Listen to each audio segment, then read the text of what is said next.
Good morning. This is the Eager Beaver Show. You are listening to a True North Eager Beaver Media Incorporated podcast.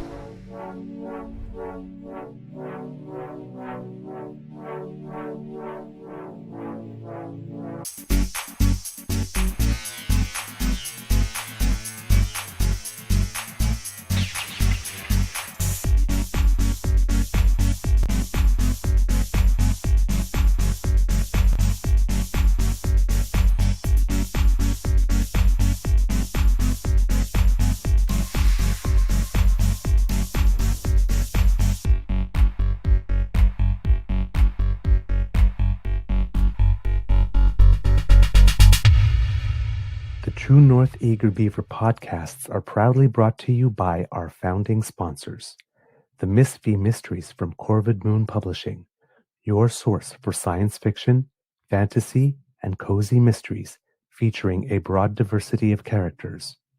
PsychicTarot.ca, book your tarot reading and unlock your spiritual journey. And the Pepper Master, hot pepper sauces made from farm-fresh ingredients to thrill your taste buds and expand your mind.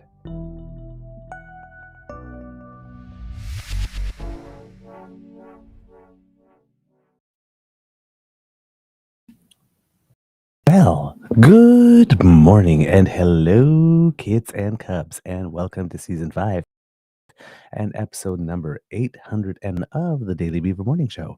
Oh, Canada.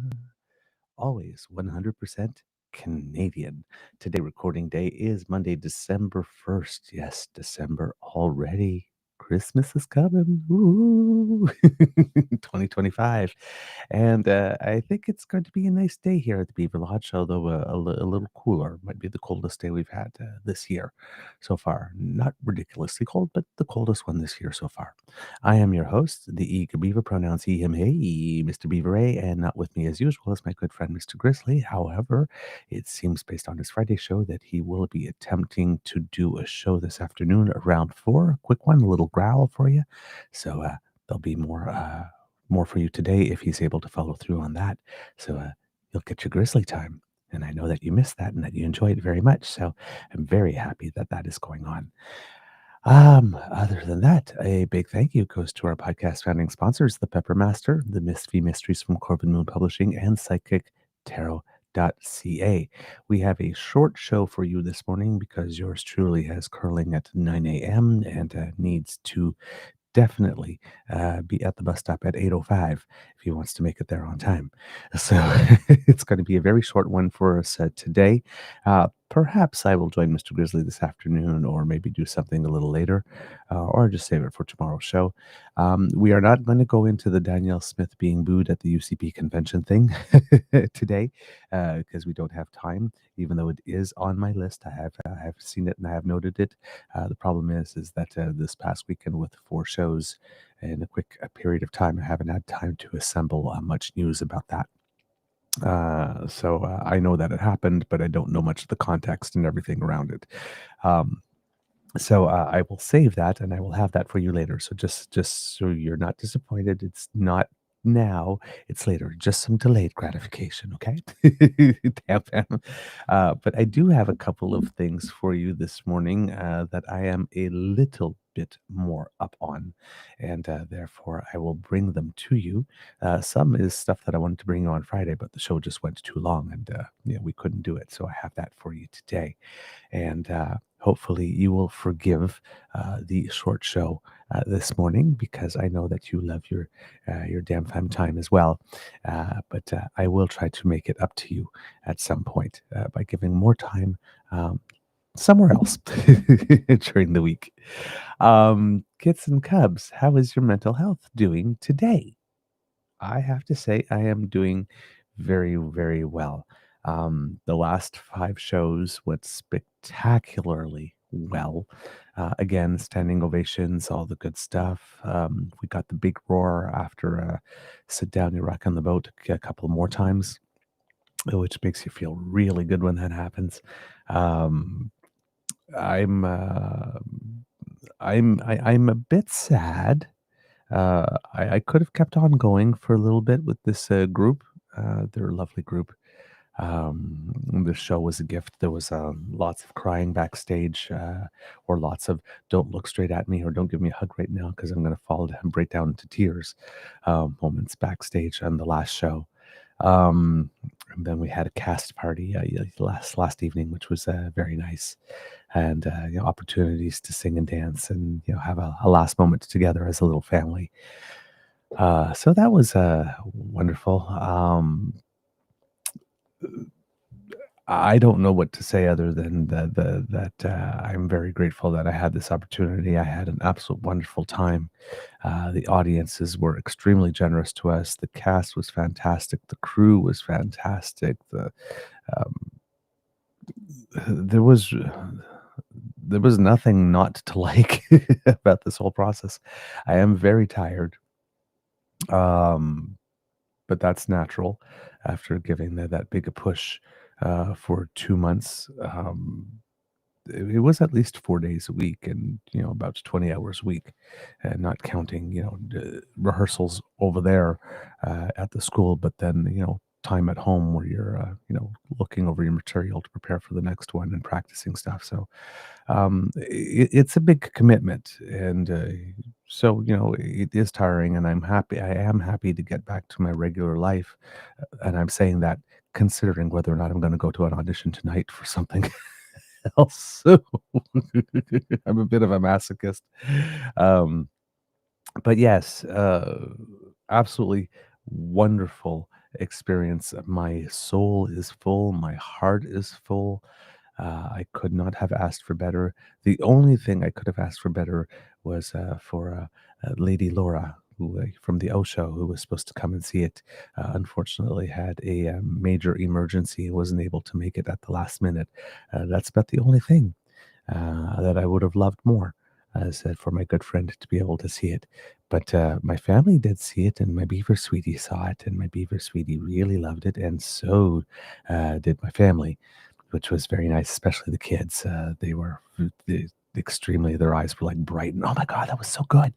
So I like that. And we had a very quick dinner between the two shows on Saturday before I had to go back. I was late for my call time, but we were given a little bit of a pass because there was a lot of us who had family there, and we just took advantage of the hour and a half in between shows to go grab some dinner.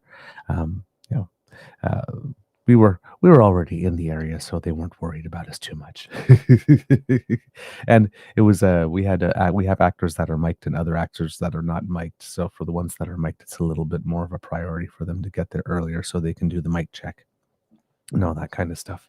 But yeah, they give us a little leeway on the second show because they know it's a very big day, and we do need to get some food in us between both shows.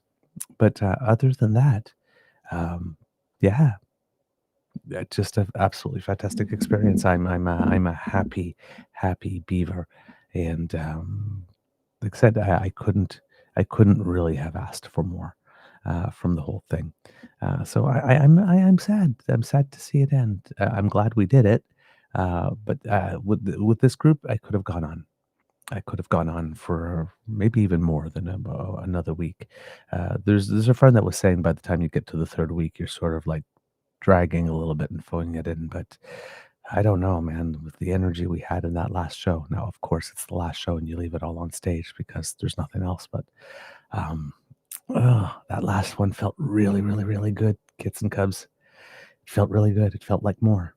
It felt like more. But hey, we're leaving on a high note. So we're leaving the audience and ourselves wanting more, which is always a good thing. All right, kids and cubs, let's get into the show because, ooh, Kid Saucy says Douglas had better be wearing that shirt when he's being interviewed by Neil deGrasse Tyson on Star Talk. I feel like standing up really close up to the camera and then just like, warp speed. Wow. It just filled the whole camera, the whole frame. Oh, my word. Okay. Kids and cubs, you are absolutely wonderful. Thank you, thank you, thank you. Yeah. Oh, I'm seeing something about her evil laugh. Oh my. Okay. Wow. I'm gonna have to go back and read the chat there. All right, kids and cubs, let's start with some news. Today, December 1st, saying this because my beaver sweetie is Romanian, happens to be Romania Day. So happy Romania Day to all Romanian Canadians who might be celebrating. I'm not sure if you say La Mulțan for Romania Day, but if you do, La Mulțan. Uh, and today, also December 1st, happens to be World AIDS Day. Uh, so it gets a little less coverage nowadays because, particularly in North America, uh, HIV and AIDS it is still a fatal illness. There is no cure. Um, and as the saying goes, at least an organization with which I was very involved back in the day called Bruce House, there is a cocktail, but it's no party. Um, so it's still a fatal illness. It's still an illness that if you acquire, you are on medication for the rest. Very, very, very, very, very, very, very expensive medication. Um, and it is still going on around the world because HIV and AIDS is a illness that takes advantage of social injustice and tends to spread in areas where social injustice reigns, and even in developed nations, tends to spread in communities where there is a much less social justice than there is in others. As we noted in the recent budget, the federal government made according to it, a sizable contribution to the global fund to fight HIV/AIDS, tuberculosis, and malaria. But as we noted in our reporting, even though compared to other nations in the world, namely the United States, which dropped its funding by a lot, almost 25%. Um, Canada dropped its funding by 17% in the Global Fund. Other nations did as well. I think the UK dropped theirs by 15%, and Germany dropped theirs by 17 as well. Um, and because the United States dropped its contribution by more than did Canada relative to other nations, it looks like Canada's contribution, if we look at it in percentage of the total amount contributed, is higher. But it's still 17% less.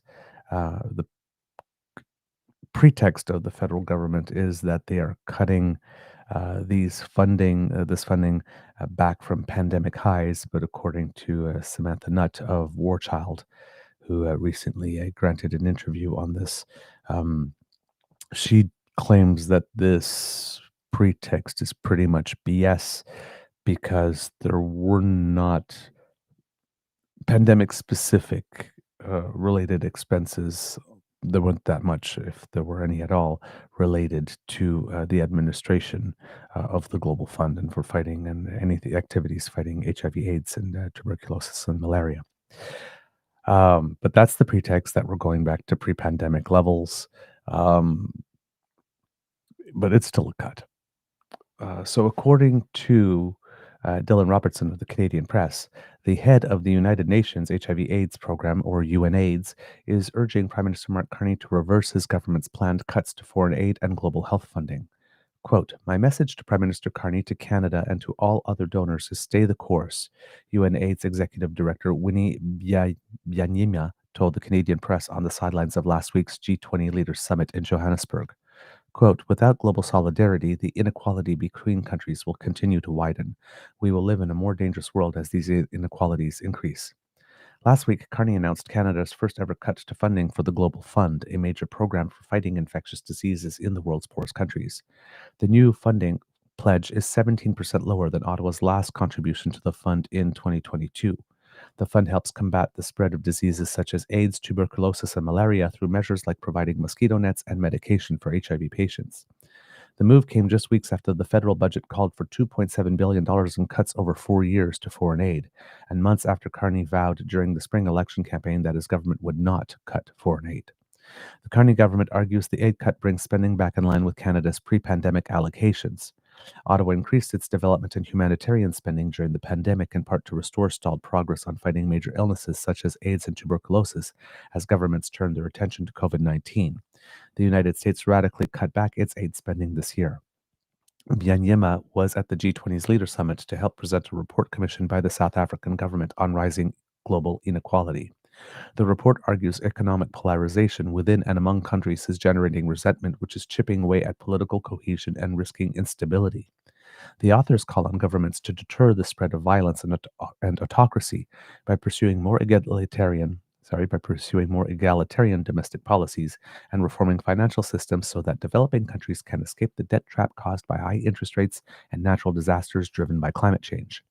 Byanyima says Canada can look to such leaders such as Norwegian Prime Minister Jonas Gahr Støre, who said his country has reaped more economic benefits from gender equality in the domestic workforce over the course of decades than from oil revenues.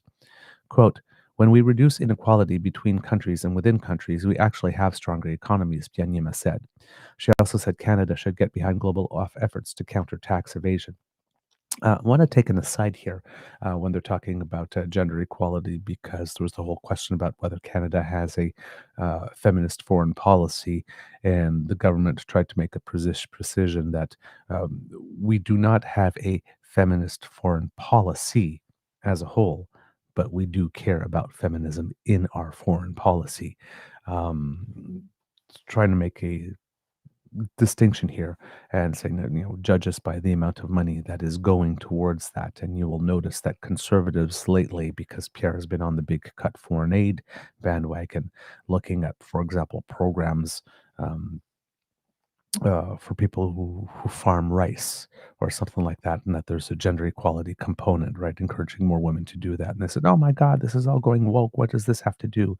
And the thing is that one of the things we know about foreign development and foreign aid is that one of the ways that you increase social cohesion and that you increase better outcomes for all is to fund programs that bring about more gender equality, that bring about more independence and opportunity for either economic activity or participation by women, greater education by women,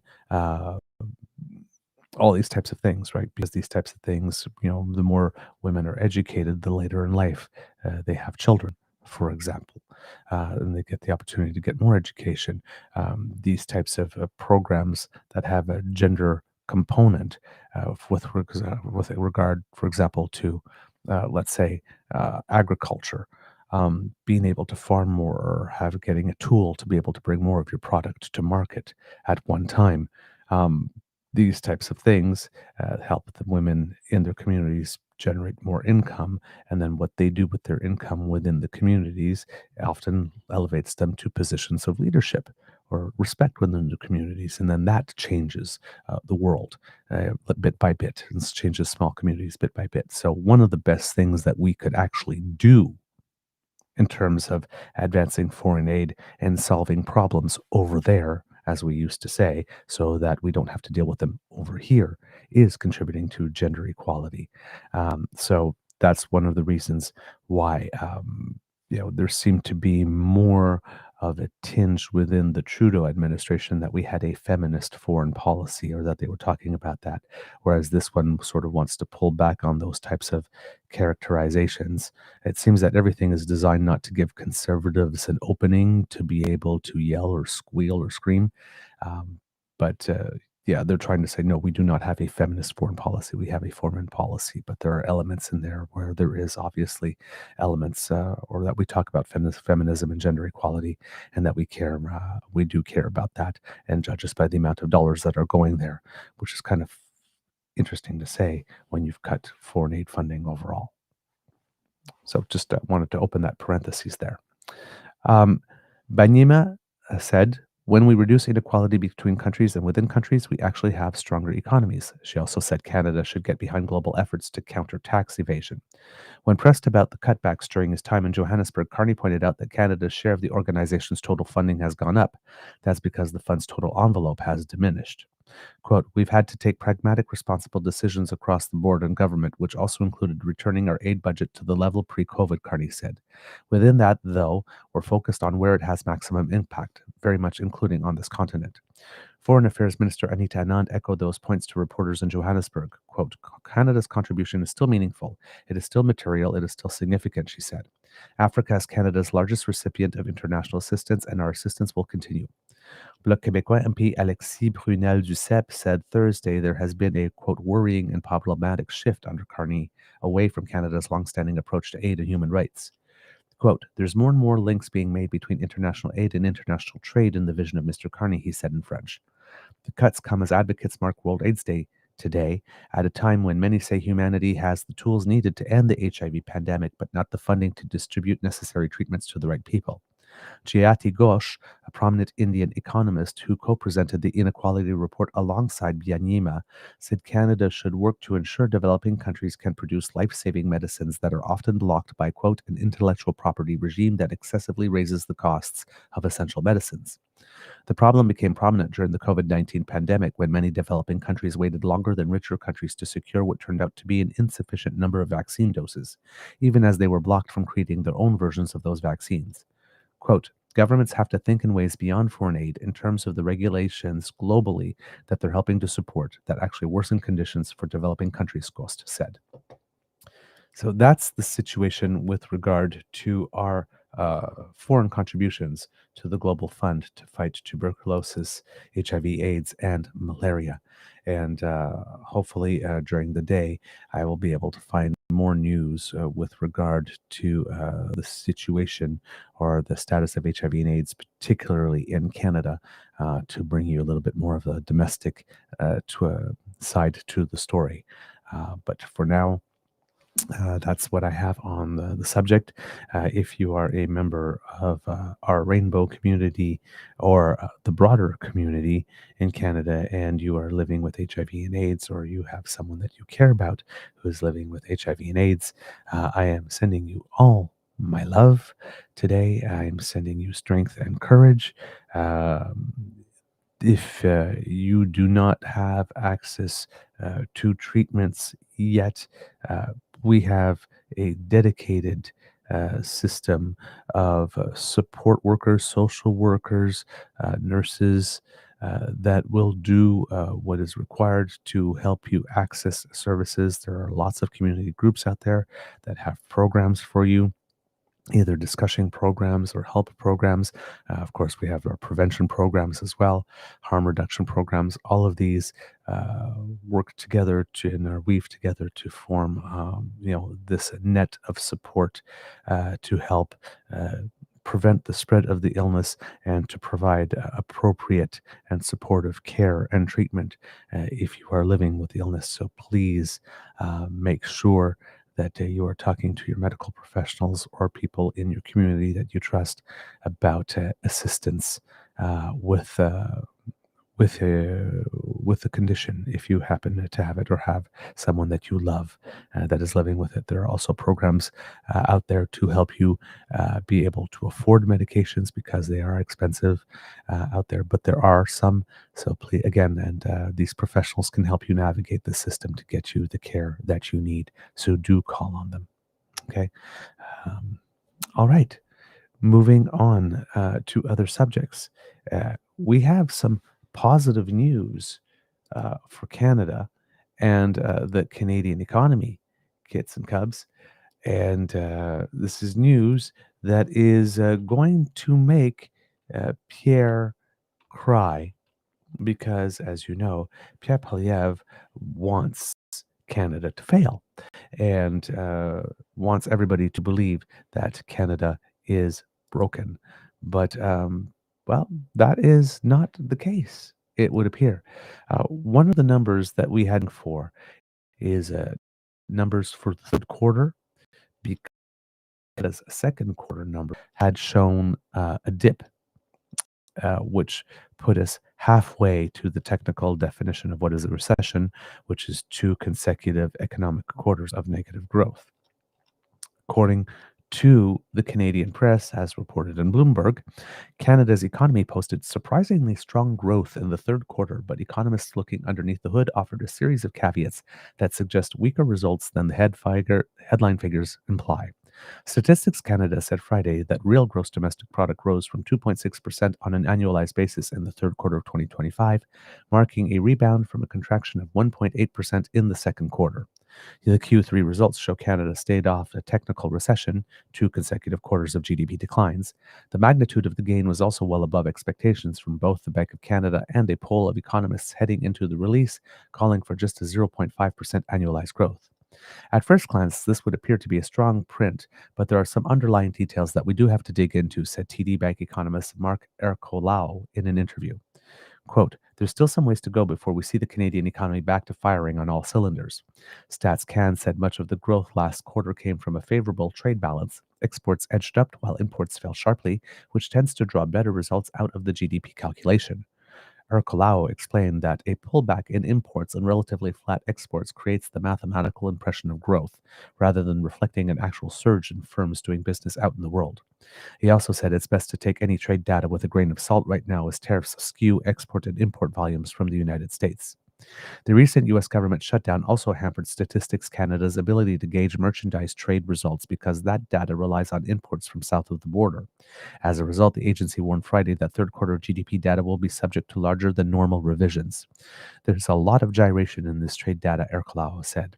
So it's hard to get a clean read exactly on trade, but we're expecting overall trade to slowly recover into next year after a pretty weak second quarter.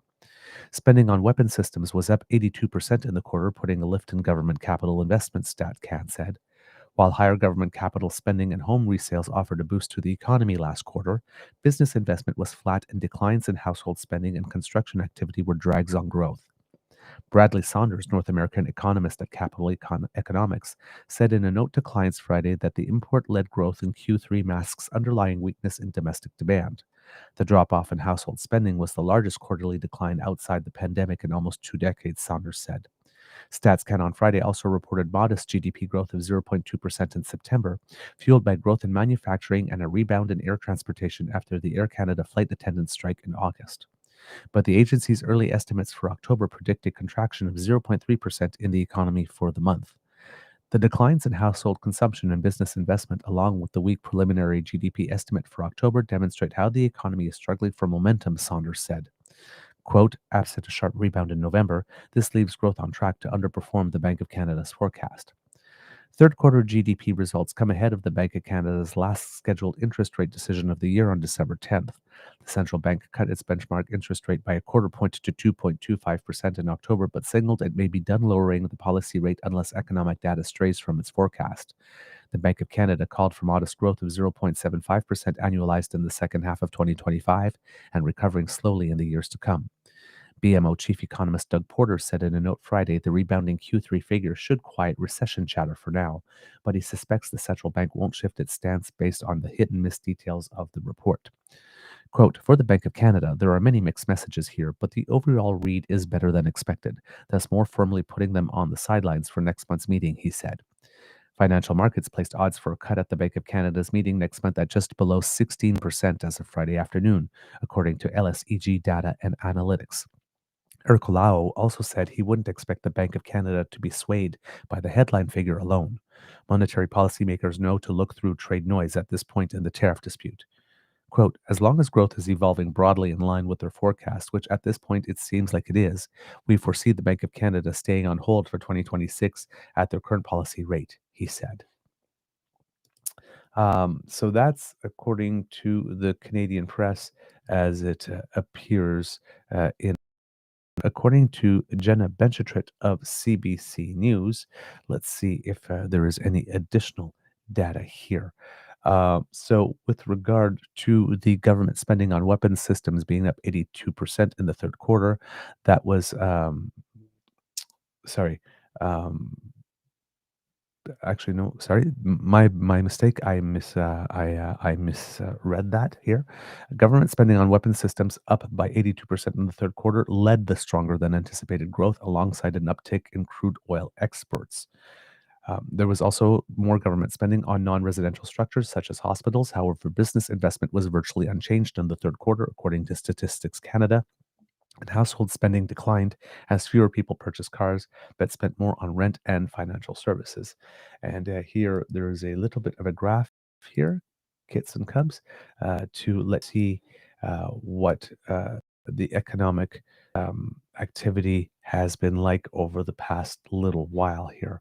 And you will see here, kits and cubs. Whoops, sorry. You will see that numbers have positive from Q1 2023 up to Q2 uh, of this year, where you see it's gone down in the red. It had, at the time it was announced that it had gone down 1.6%, but it has been revised downward a little more to 1.8%. And now we're back up here in Q3 with a 2.6 growth, which is the highest we've seen since Q4 of 2024. And then if you look at it in terms of a quarterly change, you can see here again, the numbers just shift a little bit. So this is annualized, and this is just the straight numbers quarterly. All right, kits and cubs, continuing on what the CBC has to say about the data. The data agency revised second quarter GDP figures from a 1.6% decline to a 1.8% decline, as I just said here, and noted that the third quarter GDP might be subject to a larger than usual revision in February due to missing data from the US government shutdown. Um, According to Douglas Porter, the chief economist at the Bank of Montreal, he says here, um, that these third quarter GDP results should quash recession chatter for now.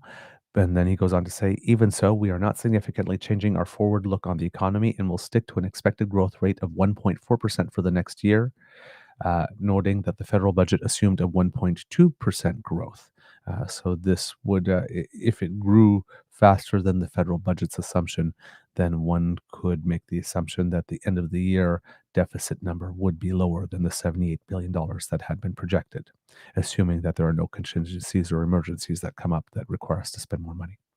Quote, for the Bank of Canada, there are many mixed messages here, but the overall read is better than expected, thus more firmly putting them on the sidelines for next month's meeting, as we said in the previous article. Andrew Di Capua, chief economist at the Canadian Chamber of Commerce, offered a more somber assessment of the latest GDP reading, calling the economy sickly. Quote, we'll need strong domestic demand to carry more of the load. It simply wasn't there in the third quarter GDP, he wrote.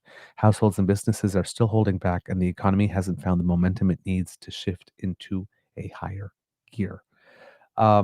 So within that, one of the articles had mentioned that there had been an increase in manufacturing in Canada over the last little while.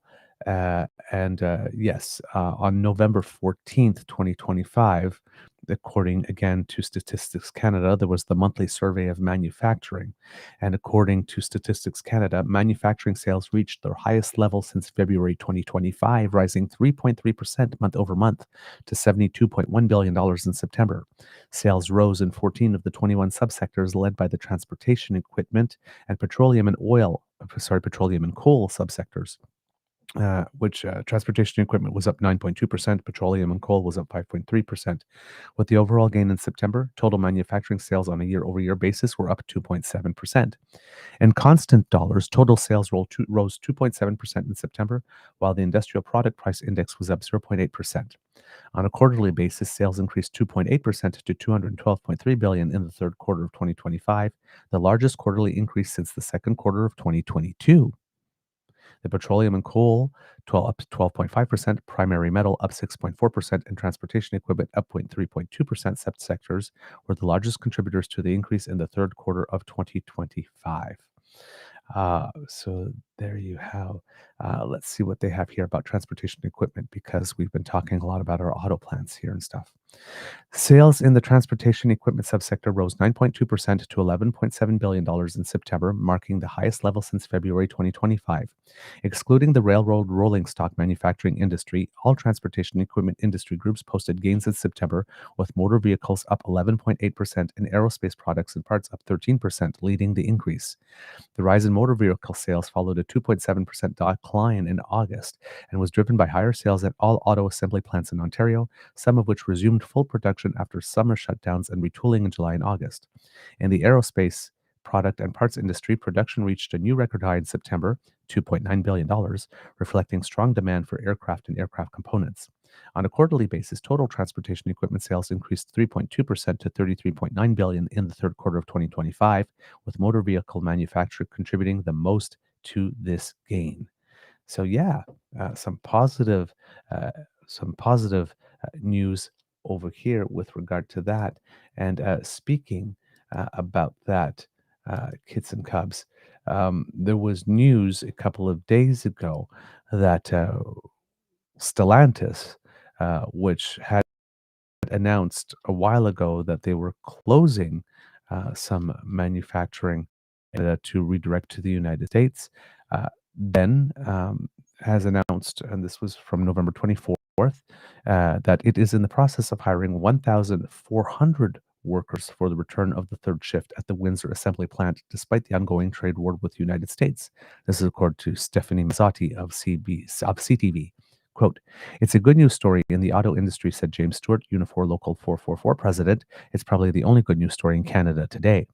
It's been 5 years since the third shift was eliminated. It's scheduled to reopen in mid-February to support increased demand of all versions of the Chrysler Pacifica and the new six-packs powered Dodge Charger Scat Pack and RT models." Quote, "Windsor is an anomaly in the auto industry," said Stewart. "The facts are we build two strong products in both isolations. We're the only plant that builds them. So for the short term and near future, Windsor is in good shape. But local applicants won't get first pick. Recently laid off workers from Brampton plant will have the opportunity to transfer after Stellantis announced it's moving its Jeep Compass production to Illinois. Quote, "According to our collective agreement, they have the first opportunity to come and fill those spots," explained Stewart. "We don't know how many will come. I don't expect it will be huge. That's a big move for people from the greater Toronto area to the Windsor area, 4 hours away." Stewart says 3,000 people applied for the shift 1.5 years ago. For positions not filled by Brampton employees, Stellantis will look at those applicants first before opening it up to the public. Despite hiring underway, Stewart says we need to continue to fight for the auto industry. Quote, "You have to bargain in a way that uses the leverage of our critical minerals, our oil and our gas, our steel and aluminium," he said. "Bargain with the idea that there's leverage there to protect the auto industry, to protect softwood lumber." So some positive news overall there. Um, with regard to manufacturing, with regard to a third shift at Stellantis, and also with regard to our GDP numbers. So again, despite that Pierre keeping on telling us repeatedly how broken we are and how the economy is going to pot and how these deals being signed are not real, there appears to be we appear to be muddling through um, all the speed bumps and obstacles that the United States appears to be throwing in our way. We seem to be muddling through somehow, which is positive news for us. And let's hope that this trend continues. But yes, positive news at the moment, and a recession avoided. Um, s- Not the strongest economic growth, but some of the strongest numbers we this is the strongest number we've seen for a quarter all year. So that is very positive. And like I said, we just need to hope that the current trend is our friend and that we can keep chugging along. Because again, what we're trying to do is buy ourselves as much time as possible with trying to have as minimal damage inflicted on us as possible until, you know, whatever happens whatever's happening in the United States can put enough of a squeeze on Donald Trump for him to reverse himself. And he has been reversing himself lately. He has recently reduced tariffs on, I believe, coffee and beef, a couple of other products, mostly coming from Brazil, if I'm not mistaken.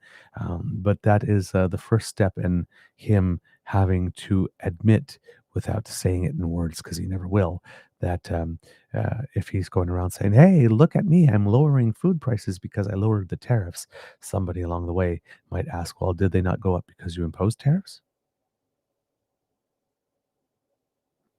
But hopefully hopefully for Donald Trump, I don't hope this for him, but he's hoping this for him. Uh, People are um, too blinded or too mesmerized by the razzle dazzle to notice that if cutting tariffs cuts prices, that maybe raising tariffs raised prices. But maybe they'll get there. Maybe they'll get there. Kids and cubs. All right. One last thing here, kids and cubs, before we have to go today. Um, we've been talking about this pipeline memorandum of understanding with Alberta, and there has been some uh, reaction overall. The Prime Minister apparently gave a speech at the Calgary Chamber of Commerce, and during the speech, got uh, two standing ovations. So that's two standing ovations in Calgary at the Chamber of Commerce for a Liberal Prime Minister, which is, I think, unheard of. Meanwhile, Danielle Smith, as we mentioned at the beginning of the show, went to her UCP convention and talked about this great deal that she had with Canada, and she got booed. She got booed pretty hard a couple of times. It seems that mostly that was from the pro-separatist element, because again, right, conservatism these days is all about the purity test. Well, she went into the room with Canada, which is the sworn enemy, and came out with a deal and is saying nice things about it and saying, "Hey, this proves that federalism can work," and that type of stuff. And well, uh, that particular segment of her base doesn't want to hear that message, that Canada and Alberta actually can work together. They have been fed, uh, spoon fed decades of everything that's wrong in Alberta, or everything that we say is wrong in Alberta is Canada's fault, is Ottawa's fault, and mainly it's Liberals' fault. I mean, they've been saying that for decades now. So when you give people a steady diet of that, and then you come back one day and are delivering an entirely different message, hey, this works, this is great, this is fantastic. Uh, the people who you fed that daily spoonful of anger with no sugar, hoping that the medicine go down, won't react well.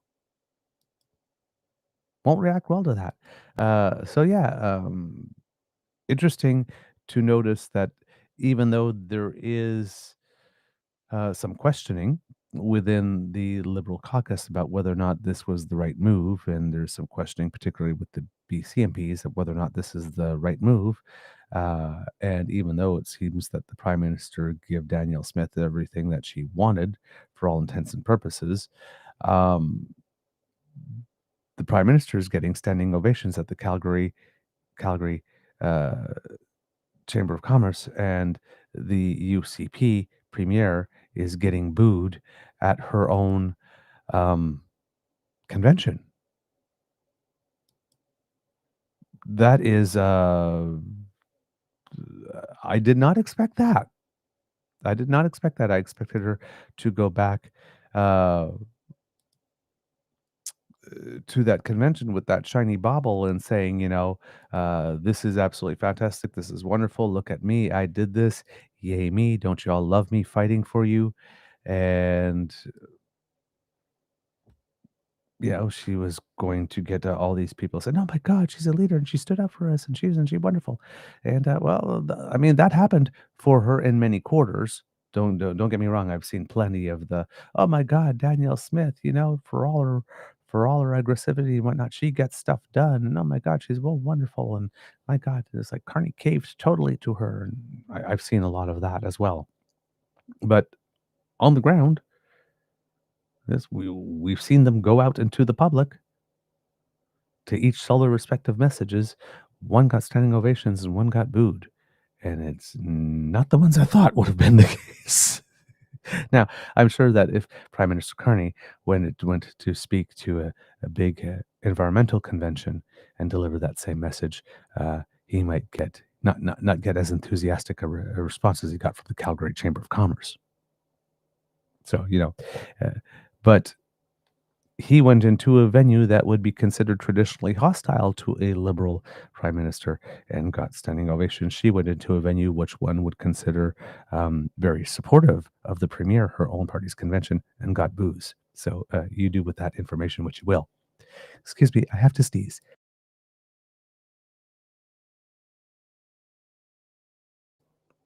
Oh, pardon me.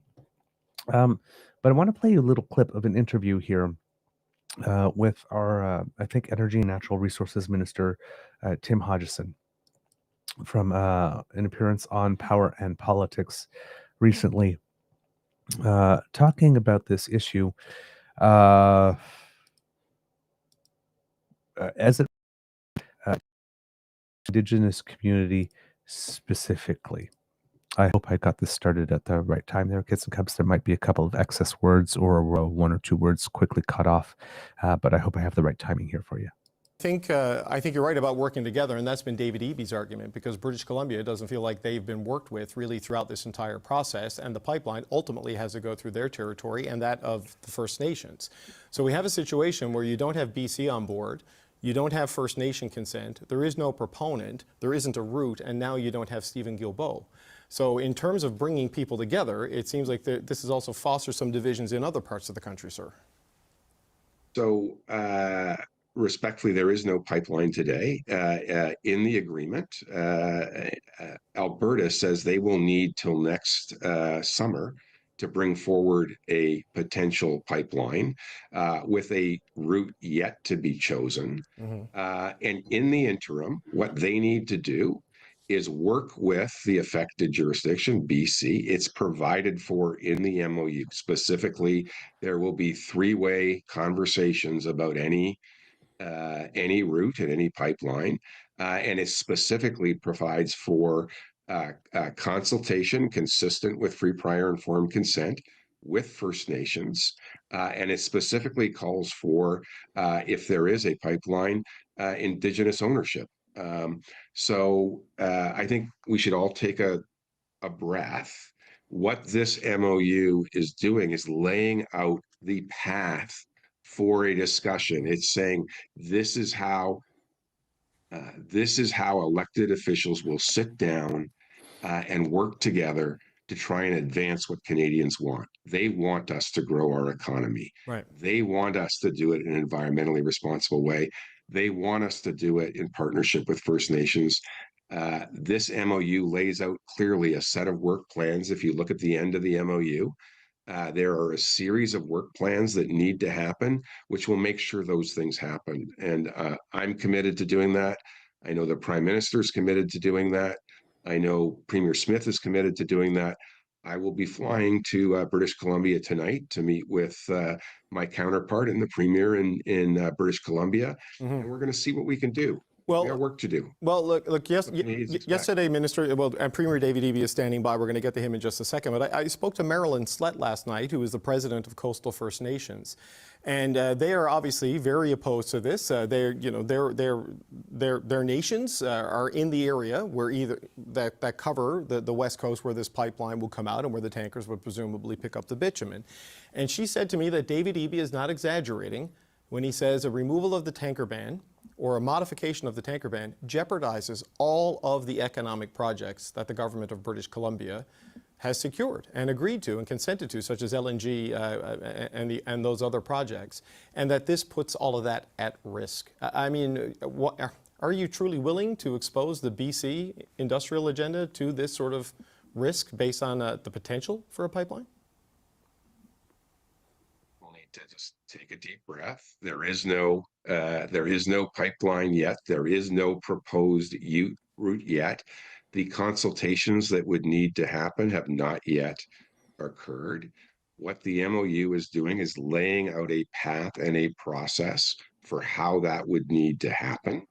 And I think Canadians expect their politicians to sit down and do that work.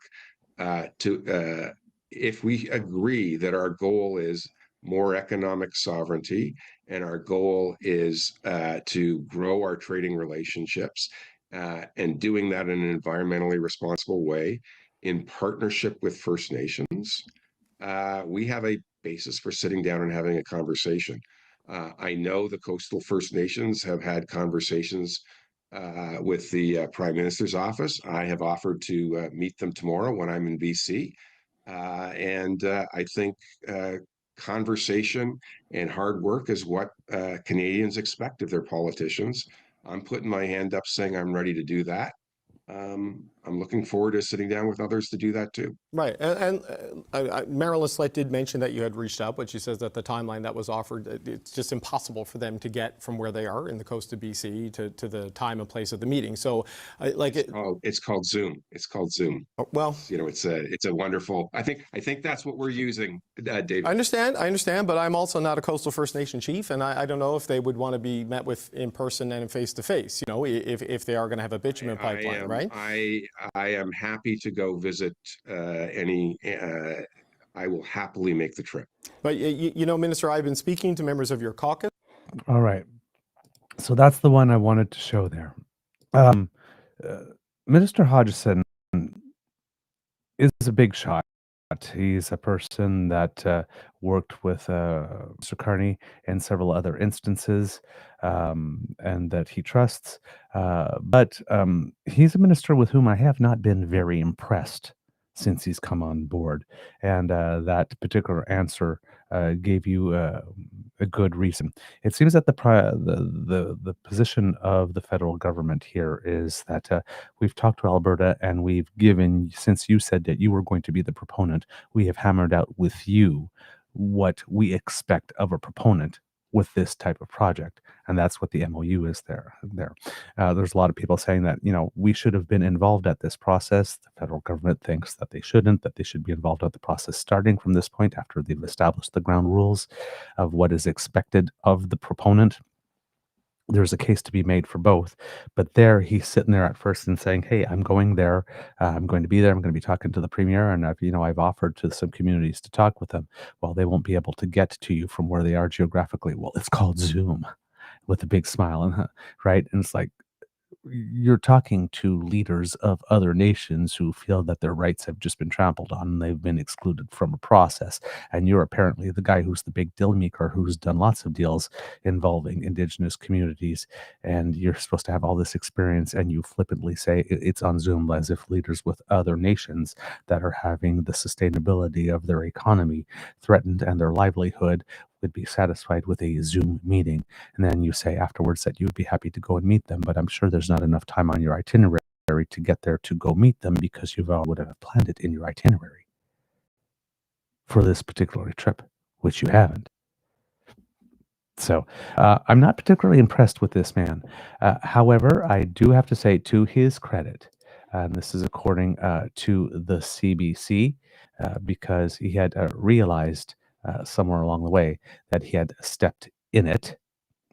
According to Darren Major of the CBC News, Federal Energy Minister Tim Hodgson says he has apologized to coastal First Nations for what he said was a poor choice of words regarding a meeting he offered to have with the group in Vancouver on Friday. We'll note that this is twice in a few days that a Liberal member of Parliament, one of them being the Prime Minister, has apologized for a poor choice of words. Hodgson said he would meet with the alliance of 9 First Nations who are opposed to a bitumen pipeline to the northern BC coast in the wake of Ottawa and Alberta signing an agreement that is meant to pave a path forward for such a project. The minister brushed off concerns raised by the group president, Marilyn Slett, who said the meeting was offered on such short notice that the group wouldn't be able to attend. It's called Zoom, Hodgson said when asked about Slett's concerns during a Thursday interview. I think that's what we're using, David, Hodgson told host David Cochran. The federal minister said he apologized to the group roughly 24 hours after he made the comments. Quote, my comments last night about a virtual meeting with coastal First Nations were a poor choice of words, which I regret, Hodgson said in a post on social media platform X. I've reached out to them directly to apologize and look forward to an in-person meeting at their convenience. Slett said Hodgson's initial comments were deeply disrespectful and show a complete lack of understanding of our communities. Quote, we have a strong track record of working with the federal and BC governments on world-leading initiatives across Great Bear Rainforest and Sea that are protecting nature, creating permanent jobs, and contributing billions of dollars to the Canadian economy, Slett said in a statement. We can only continue that work if we have productive relationships grounded in respectful dialogue. We expect better from this government moving forward. Hodgson did say he would, quote, happily make the trip to meet the group in person shortly after his Zoom comment. There we go, kids and cubs. That's all the time I have for the show today. I don't have the time to do a full extra because I have to be out the door in a couple of seconds. So, kids and cubs, I will not ask you to ask me to cue the cock today. I'm just going to sign out very quickly because I only have a couple of minutes to make it out the door. And hopefully I will have more time with you tomorrow. So, this is a quick and dirty goodbye. Amour et bisous. And we will talk to you later tomorrow, if not later today. All right? Bye, everyone.